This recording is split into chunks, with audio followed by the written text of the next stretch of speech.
Bendiciones, estimados hermanos y hermanas, que estamos en este curso de Doctrinas Básicas de la Iglesia. Soy el profesor Marco Flores del Instituto Bíblico en San Ignacio.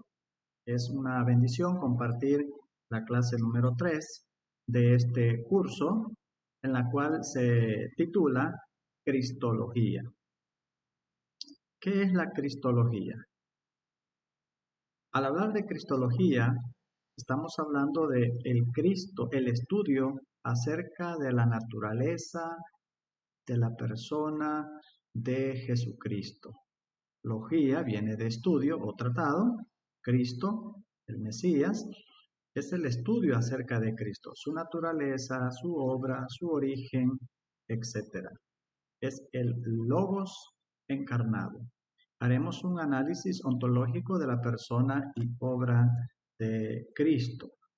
Veamos, estimados hermanos, iniciamos entonces este estudio de la doctrina básica de la Iglesia, hablando de Cristología. Este término es académico, teológico y es muy amplio. Nosotros estaremos viendo algunas ideas esenciales respecto a ello. Primeramente, haremos una introducción al respecto. Introducción, el escándalo del particularismo. Existe un desafío a la lógica aristotélica, el encuentro entre la kenosis, que es vaciamiento, y la doxa, gloria, el encuentro de esas dos partes, ¿verdad? Entre la kenosis, vaciamiento, Jesús se vacía, y la doxa, la gloria de Jesús. Hablar de cristología es hablar del el eje principal sobre la cual gira toda la realidad humana. La cristología no es una rama más de la teología, es más bien el eje sobre el cual gira la realidad. Si la teología propia nos habla del Dios que es el Che, la cristología nos habla del Dios que se hace. El Dios que es el Dios que se hace o que toma forma humana. Como experto en historia bíblica y teología comparada, es fascinante observar cómo la figura de Jesús, Yeshua o Isa, actúa como el gran divisor y unificador de las religiones abrahámicas. La cristología se refiere al estudio de la naturaleza y la obra de Cristo. Haremos una pequeña referencia a los diferentes enfoques o diferentes perspectivas acerca de Cristo. Vamos a hablar de el cristianismo ortodoxo, el judaísmo, el islamismo, los testigos de Jehová, los mormones. ¿Qué presentan ellos acerca de el Cristo? ¿Cuál es la cristología de ellos? Veamos entonces cada una de estas ramas que difieren en sus perspectivas acerca de Jesús. El cristianismo ortodoxo, aquí en este enfoque o perspectiva vamos a encontrar católicos, protestantes, ortodoxos, etc. Para esta corriente principal del cristianismo, la cristología se define por el concilio de Calcedonia en el año allá 451 después de Cristo. Ellos presentan que la naturaleza de Jesús es plenamente Dios y plenamente hombre. A esta unión se le llamó unión hipostática. unión hipostática, a la unión de lo divino con lo humano. Ese entonces es la perspectiva de el cristianismo ortodoxo, hablando de la cristología. En cuanto a su naturaleza, se dice que Jesús es Dios plenamente y plenamente hombre. A esto se le llamó unión hipostática. También la idea con respecto a la Trinidad se menciona dentro de esta perspectiva del cristianismo ortodoxo que Jesús es la segunda persona de la Trinidad, coeterno y consustancial con el Padre. También se nos dice que la misión de Jesús, su muerte en la cruz, fue un sacrificio expiatorio necesario para la salvación de la humanidad debido al pecado. En cuanto a la resurrección de Cristo, se cree esta perspectiva cree en una resurrección corporal y literal, física y literal. Ahora vamos al judaísmo. ¿Cuál es la perspectiva cristológica en la mente del judaísmo? Para ellos, la figura de Jesús no tiene un rol divino, ni tampoco mesiánico. De hecho, para ellos el Mesías no ha venido. En cuanto a la persona de Jesús, dice esta perspectiva, es visto históricamente como un maestro o rabí, o en algunos casos como un reformador fallido del siglo I. Eso es lo que habla la perspectiva judaísta respecto de Cristo. Esa es la cristología. El judaísmo rechaza a Jesús como el Mesías. Para la mente del judío, Jesús no cumplió con las profecías mesiánicas judías. ¿Cuáles eran estas? Traer la paz mundial, reconstruir el templo, reunir a los exiliados judíos. Por lo tanto, dicen ellos, Jesús no puede ser el Mesías porque no cumplió ninguna de estas. Para el judaísmo, en cuanto a la divinidad de Jesús como un Dios encarnado o hecho carne, en la mente o perspectiva judía, se considera incompatible con el monoteísmo absoluto del judaísmo, el Shema, donde dice Jehová Dios uno es. Para la mente judía, Jesús no es Dios encarnado. De hecho, fue la causa por la cual fue muerto, porque él se hizo llamar a sí mismo como Dios y eso causó disturbios, molestia, enojo en la mente de los fariseos de aquel entonces. Ese es el pensamiento judío respecto de Cristo. Vamos al pensamiento islámico. ¿Qué se dice acerca de Cristo? En el pensamiento islámico, Jesús también es llamado como Isa.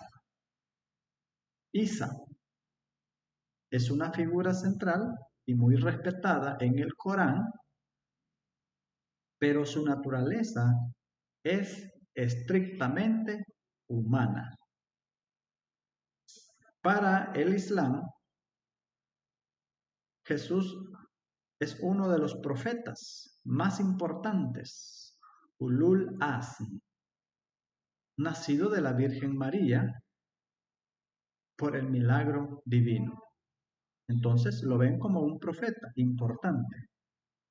No es Dios. Para el Islam, Jesús no es Dios. Ellos rechazan tajantemente la Trinidad y la filiación divina o la unión divina. El Corán dice, Dios es solo uno. Lejos esté de su gloria tener un hijo. Eso es lo que expresa el Corán. Para el islamismo, la crucifixión de Jesús, la mayoría de estos musulmanes creen que Jesús no fue crucificado, sino que Dios lo elevó al cielo. Y alguien más, o una ilusión, ocupó su lugar en la cruz, dice el islamismo. ¿Cuál es la escatología respecto a Jesús en la mente del islamismo o musulmanes? Creen que regresará al final de los tiempos para derrotar al anticristo.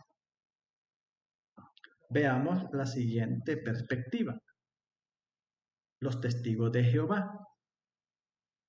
La cristología de los testigos de Jehová está basada en el pensamiento de Arriano. Así se llamó uno de los que promulgó esta teoría. Su cristología es arriana. Una visión que fue declarada herética en el siglo IV.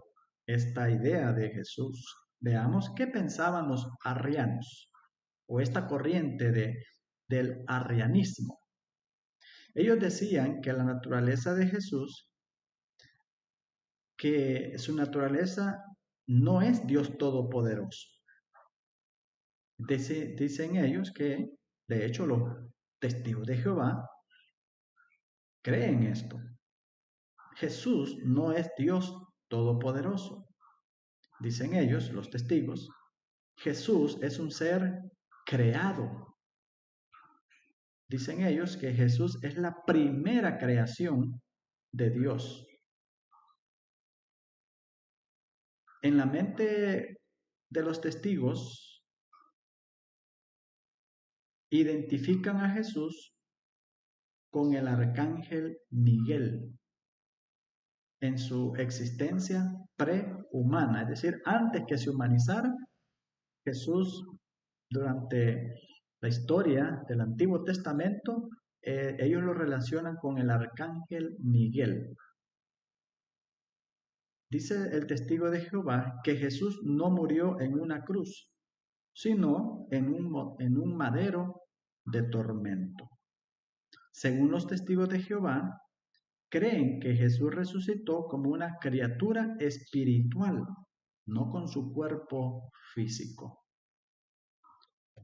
Pero tenemos otra perspectiva, los mormones.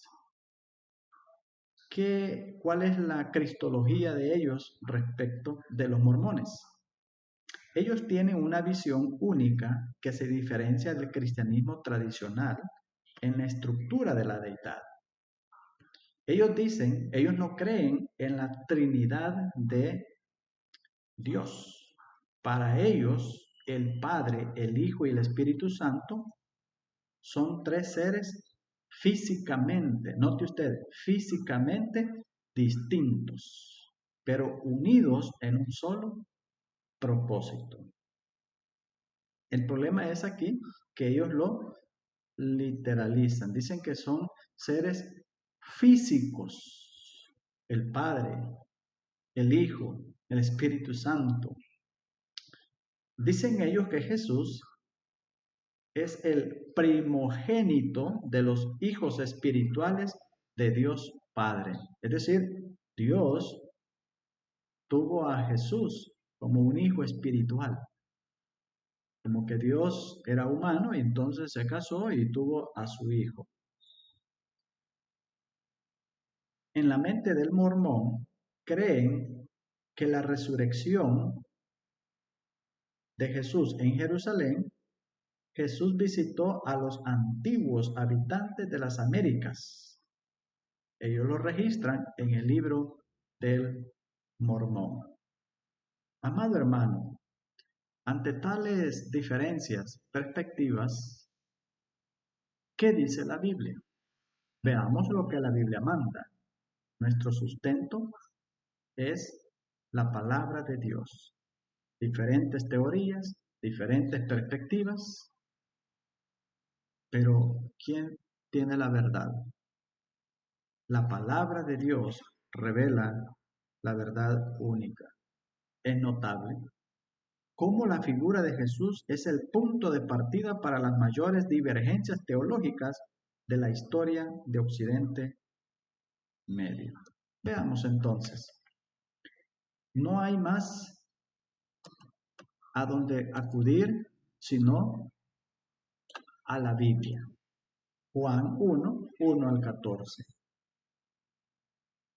En este capítulo, en estos versículos de Juan, el prólogo joánico o la introducción del libro de Juan es la pieza de arquitectura teológica más sofisticada del Nuevo Testamento. En esos versículos se usa una palabra griega que es logos para referirse a Cristo. El uso del término logos, y aquí usted tiene en griego cómo se escribe, no es accidental. Juan, el apóstol, toma un concepto muy conocido o familiar para el pensamiento griego, la razón de orden universal. Para el pensamiento griego, el logos era la razón de orden universal. Todo lo que está ordenado, el logos, todo el universo en su orden, la cual existe, el logos lo hizo. Entonces, para el pensamiento griego, el logos es la razón del orden universal. Y para el pensamiento judío, la menra o palabra o creadora de Yahvé lo redefine. Veamos entonces. Dice la expresión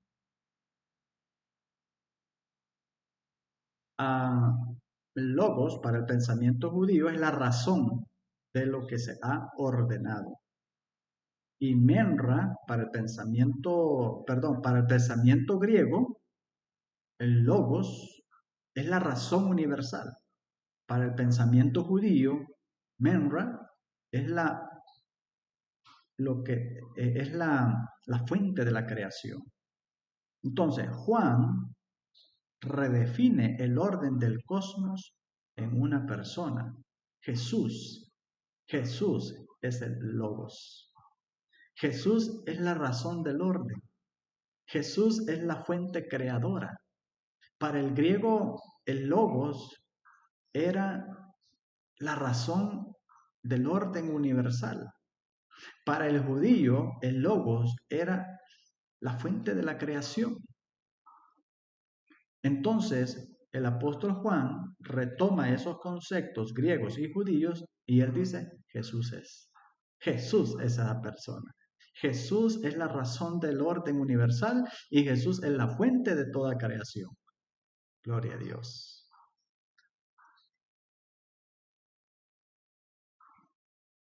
La deidad del logos.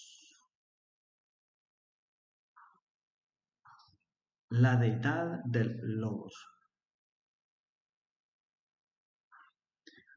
Dice la palabra, y el verbo era Dios. En el griego, kai theos en ho logos. El griego es el idioma original en el cual se escribe este libro de Juan. Y la ausencia del artículo antes de teos, el ho, enfatiza la naturaleza o esencia divina del verbo sin confundir su persona con la del Padre, ho theos, el término que estamos estudiando.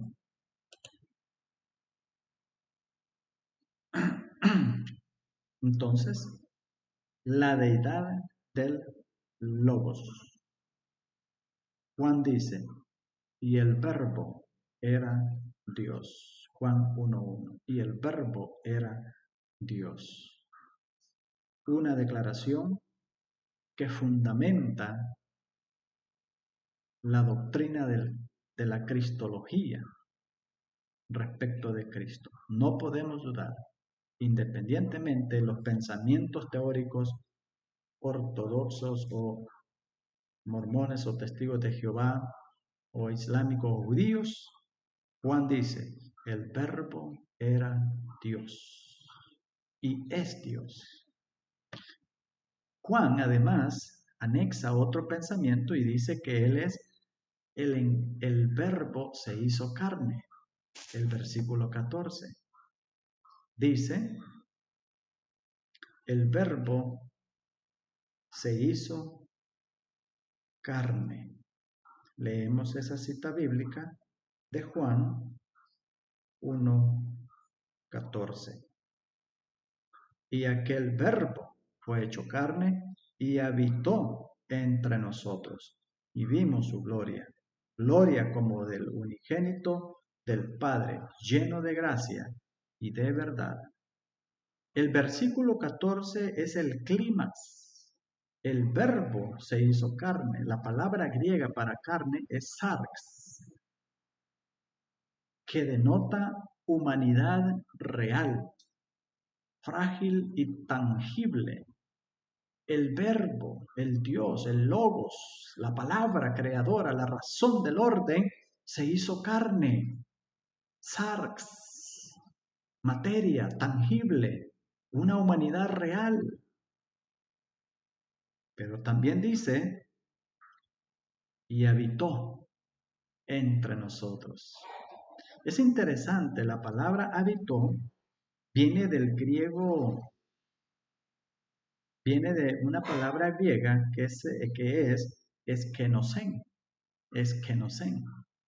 Y esa palabra literalmente significa puso su tienda. En otras palabras, Dios tabernaculando en carne humana. Es una palabra que habla de el tabernáculo de Dios. En el Antiguo Testamento, Dios, el pueblo judío, levantaba un tabernáculo y Dios se manifestaba en ese lugar. Entonces, la palabra eskenosen, del griego, dice Juan, y habitó, es decir, tabernáculo en la vida de la persona, en carne humana. El Dios tomó forma de carne física y habita en carne humana. Tabernaculó, habitó, puso su tienda. El Dios divino, el Dios eterno, puso su tienda en carne humana. Esto nos lleva al siguiente pensamiento.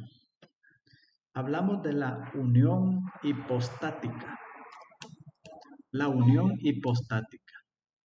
¿Qué significa unión hipostática? Aquí tenemos la explicación. Dos naturalezas, una persona. Dos naturalezas íntegras unidas en una sola hipostasis o persona.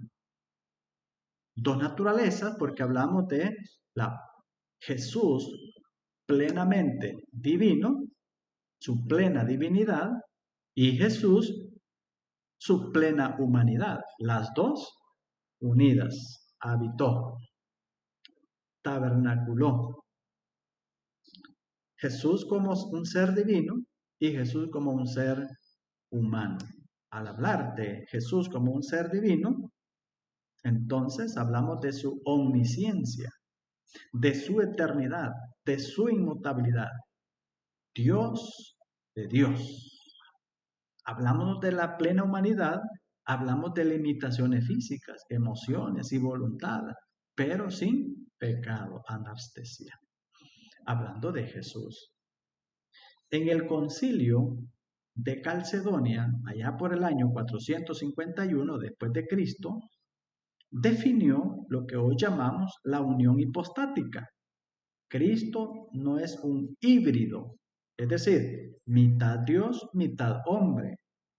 ni una persona con dos mentes en conflicto. No. Nos presenta a Jesús plenamente divino, poseyendo todos los atributos incomunicables que los analizamos en la lección anterior, como la omnisciencia, la eternidad, la inmutabilidad. Pero también nos presenta a Jesús como plenamente humano, donde posee limitaciones físicas, emociones y voluntad, pero sin pecado. Así que está la unión, las dos naturalezas unidas en la única hipostasis persona del Hijo, sin confusión, sin cambio, sin división y sin separación, hipostasis. Hermanos, hermanas, Jesús es Dios. Las diferentes perspectivas teológicas, cristológicas, no deben poner en tela de duda lo que la Biblia presenta respecto de Cristo. Hay otra idea que queremos enfatizar respecto a la cristología, el camino de la redención, humillación y exaltación. En Filipenses capítulo 2, versos 5 al 11, vamos a leer esta cita bíblica, 2, 5 al 11. Nos dice así, nos va a presentar el Carmen Christi, himno a Cristo. En Filipenses es el mapa de la obra de Jesús. Pablo describe dos estados, el estado de la humillación, kenosis, y el estado de la exaltación. Lo leeremos, ¿verdad? Para entender esto. Dice el versículo 5. Vamos a leer hasta el versículo 13, 11, perdón, hasta el versículo 11. Haya pues en vosotros este sentir que hubo también en Cristo Jesús, el cual, note, siendo en forma de Dios, no estimó el ser igual a Dios. El testigo dice, Jesús no es Dios, pero aquí el apóstol Pablo escribe, igual a Dios. ¿A quién le va a creer usted? ¿Al testigo de Jehová? ¿O al mormón donde dice que Jesús tampoco es Dios? Le vamos a creer a la Biblia. Dice el versículo 5. Haya pues en vosotros este sentir que hubo también en Cristo Jesús, el cual, siendo en forma de Dios,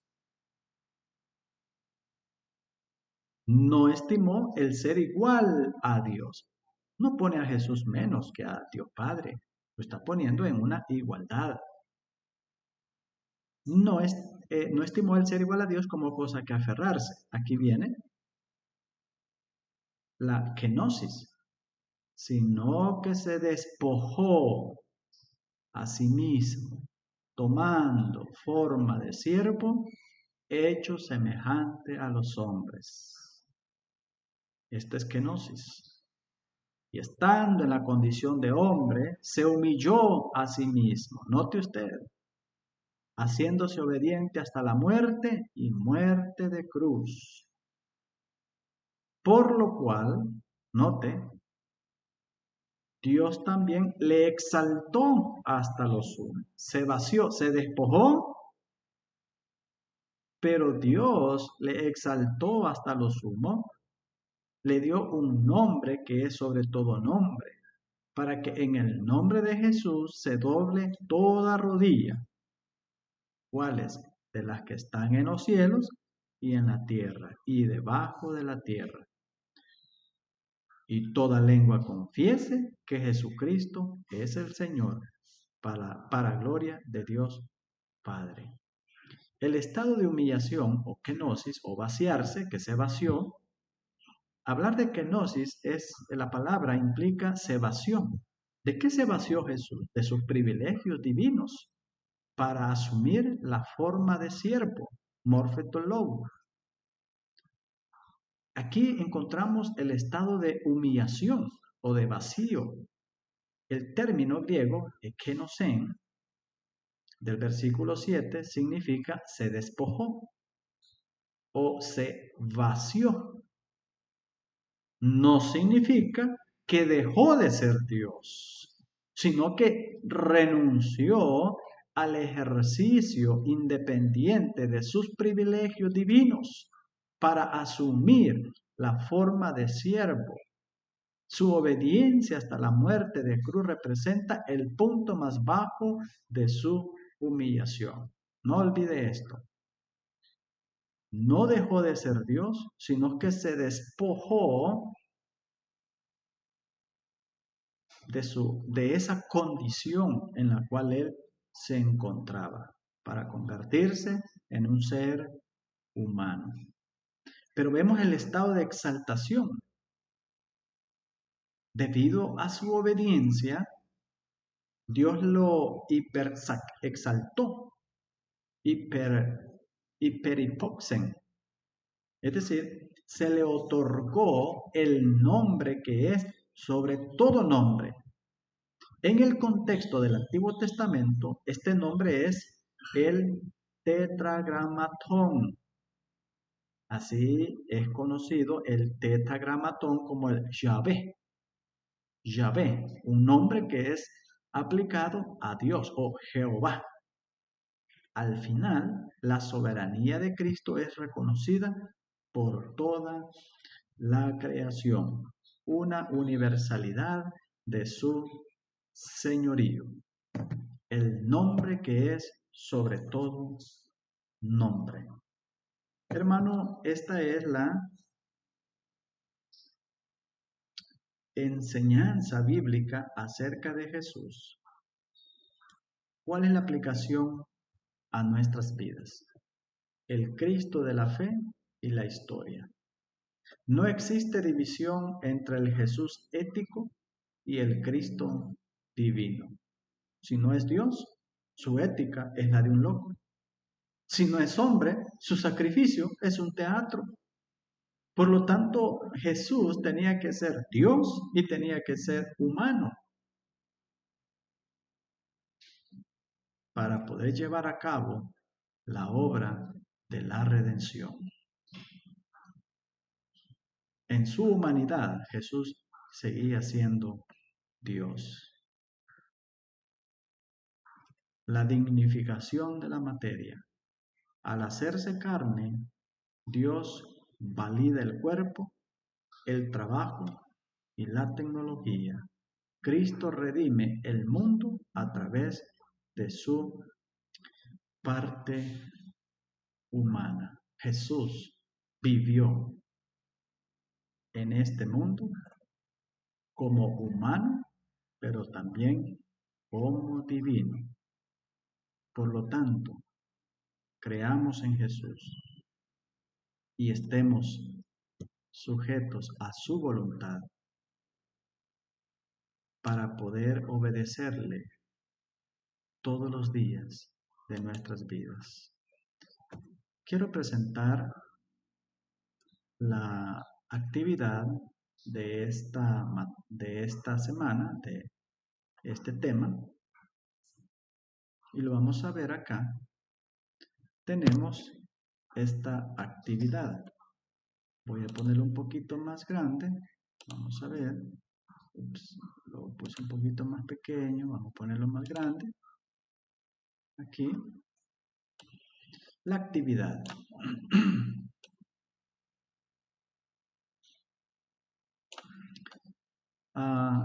Esta es una actividad de investigación y síntesis teológica.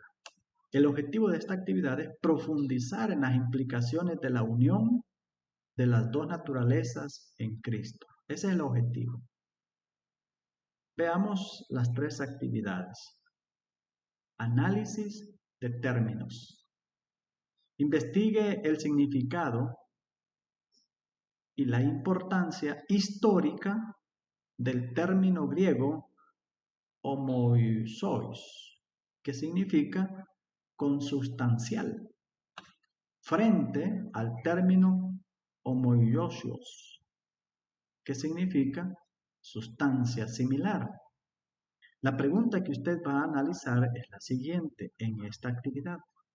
¿Por qué una sola letra, la letra griega iota, note usted, aquí no aparece la letra iota, que es esta, no aparece?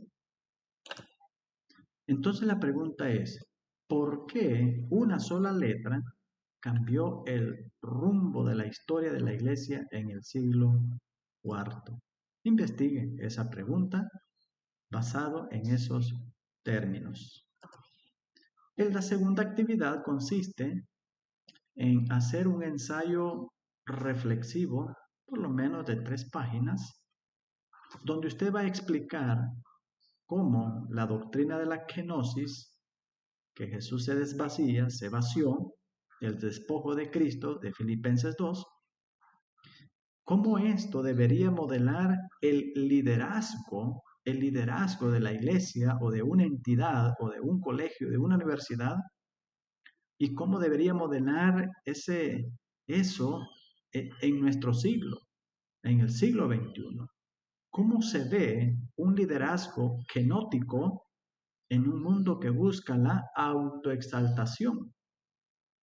Si Jesús se vació, si Jesús kenosis, se vació, se despojó, ¿cómo esto debería de impactar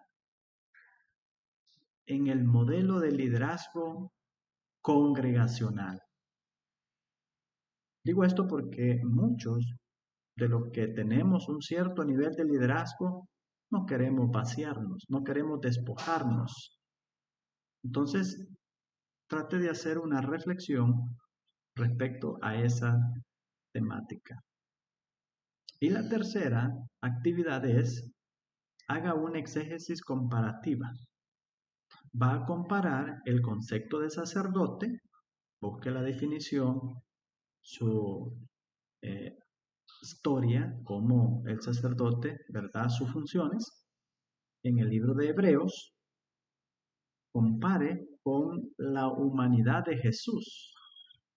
La pregunta que va a estar resolviendo en esto es, ¿por qué era necesario que Cristo fuera plenamente humano para poder interceder por nosotros?